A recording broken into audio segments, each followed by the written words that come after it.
But I especially want to just give a shout out to Dr. Lover and Johanna and Fatma, who helped to pull together all the pieces of Project Itch that we're going to talk about this afternoon.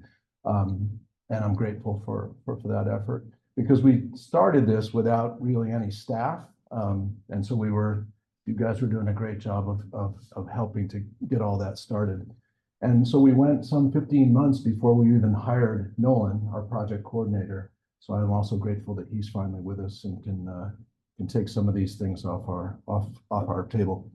So when I was trying to think about a title for today, what I want to do is do a little bit of a victory lap, but also kind of update. And I thought, like, update, NEWVEC update, that sounds boring. And I couldn't think of different words. I looked in the thesaurus, so I came up with this one. It's like, oh, it's our cotton anniversary. That's the 2-year anniversary. It symbolizes the strength, weave, and comfort between, in this case, two people. But that's basically what we've been doing is, since we started 2 years ago this fall, we've been building teams, right? We've been working together as teams, and that means getting to know each other, getting to know our strengths, and understanding our aptitudes and all that kind of stuff. And so it's really been a growing process. And I think we're at that point now where it's kind of coming together for us. And the research that we'll talk about today, for the first time, all of us being in the same room, will reflect that kind of achievement.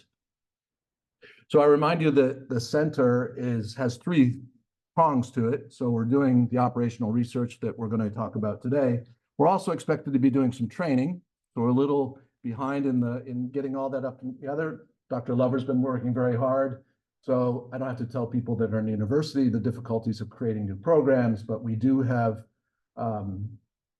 plans for these concentrations in the public health major, as well as a certificate that would reach across different departments here. So academically, we have these things coming together, and I'll talk a little bit more about other training programs in a moment.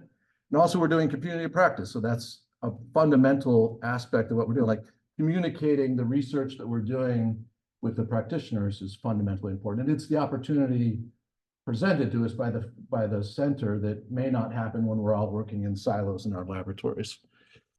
So training programs, there's the academic ones I alluded to. And to a certain extent, many of you in the back row are, products of that or members of that, participating in it, because we're training you in our laboratories. We're also creating new courses. Andrew taught a course in the spring. This is a brand new course in public health entomology, sorry. And I'm teaching medical entomology for the first time in 16 years. Jane took it 16 years ago and somehow ended up back here today. What I can report about that is one of the reasons I didn't teach it all those years is we offer it on the books, and it'd show up, we'd get maybe 2 or 3 students enrolled, and it wasn't worth teaching. This year we have 17 students enrolled in the course. So I think that reflects interest in the course, interest in the topic, and that we're trending in the right way. Training programs also are extended, like the extension piece of this. We're going to be standing up some boot camps. We've basically supported the efforts of other COEs like NEWVEC by supporting travel grants to people go and do those, but we're clearly going to be doing that ourselves. We've been working with the mosquito control districts to do training in mosquito ID and also tick ID. We're going to continue to do more of that in the coming years.